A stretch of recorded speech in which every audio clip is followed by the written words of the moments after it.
What's up mga kachika? Isang pamilyang puno ng saya at travel goals na naman ang nagpabilib sa atin online.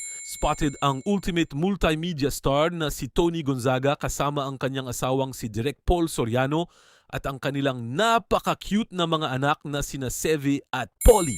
Tingnan ninyo naman ang kanilang nakaka-relax na family getaway from fine dining sa tabi ng isang payapang ilog hanggang sa nakaka-breathtaking na view ng sikat na Grand Canyon sa Amerika. Kita mo talaga ang happiness sa bawat picture at video.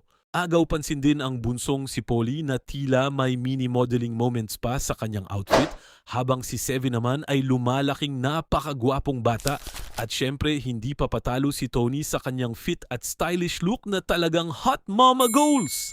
Talagang priorities ang family time para sa Soriano Gonzaga family kahit super busy sa showbiz at projects. Kayo mga kachika, ano ang paborito ninyong bonding moment kasama ang pamilya? I-comment na sa ibaba. Huwag kalimutang mag-like, share at mag-subscribe para sa mas marami pang showbiz updates. See ya!